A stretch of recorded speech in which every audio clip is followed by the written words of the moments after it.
లేదా ఏదైనా వంటలైనా లేకపోతే ఏదైనా ప్రొడక్ట్స్ అయినా వాటిని గుర్తించి వాటికి ఒక రికగ్నిషన్ తీసుకొచ్చేది ఈ geographical indication tag. For example మనం జమ్మూ కాశ్మీర్లో చూసుకున్నట్లయితే సాఫ్రాన్ అనేది ఇక్కడ బాగా పండిస్తారు. అదే మనం ఇండియాలో ఇంకెక్కడ ఈ సాఫ్రాన్ పండించినా ఇక్కడ వచ్చినంత క్వాలిటీ అయినా ఇక్కడ వచ్చినంత టేస్ట్ అయినా స్పైసీనెస్ అయినా ఇంకెక్కడ పండించిన దానికి రాదు. అంటే ఆ క్వాలిటీ అనేది తగ్గిపోతూ వస్తుంది అనమాట. ఇలా ఒక్కొక్క ఏరియాలో ఇండియాలో చూసుకున్నట్లయితే ఒక్కొక్క ప్లేస్లో ఒక్కొక్కటి ప్రామినెంట్ గూడ్స్ అనేవి లేకపోతే క్యారెక్టరిస్టిక్ ఫ్యూచర్స్ ఉన్నవి కొన్ని ఐటమ్స్ ఉంటాయి. వాటిని మన గవర్నమెంట్ ఆఫ్ ఇండియా ఏం చేస్తుందంటే వాటిని గుర్తించి వాటికి ఫర్దర్గా అవి డిగ్రేడ్ అయిపోకుండా వాటిని మెయింటెనెన్స్ కూడా అయ్యేలాగా వాటిని రిజిస్టర్ చేస్తూ ఉంటారు అనమాట. ఎప్పుడైతే మనం ఒక గూడ్ని జిఐ ట్యాగ్గా రిజిస్టర్ చేస్తామో దానికి ఒక అథెంటిసిటీ అనేది ఇవ్వబడుతుంది అనమాట under the authority of the government of India.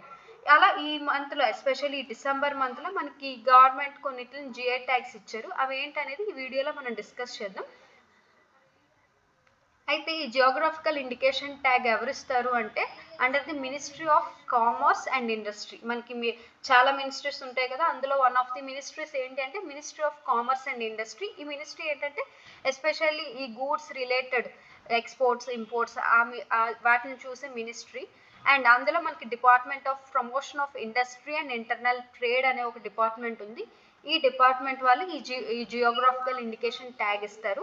ఇది కూడా మనకి ఒక స్టాచ్యూరీ యాక్ట్ అనమాట. ఇది ఎప్పుడు వచ్చిందంటే geographical indication of goods registration and protection act 1999లో వచ్చింది.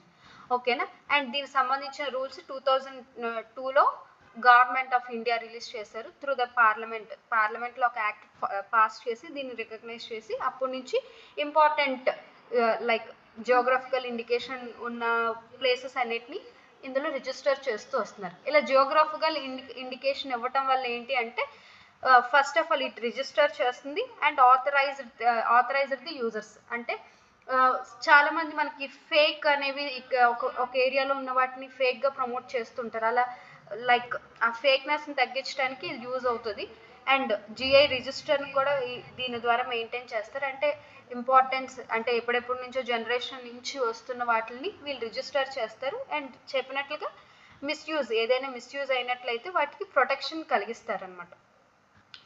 ఇండియాలో ఫస్ట్ జిఐ ట్యాగ్ దేనికి ఇచ్చారంటే డార్జిలింగ్ టీ అనేది వెస్ట్ బెంగాల్లో. అండ్ ఇది ఎలా అంటే మనకి వరల్డ్ ట్రేడ్ ఆర్గనైజేషన్ ఉంది కదా, గ్లోబల్ లెవెల్లో వరల్డ్ ట్రేడ్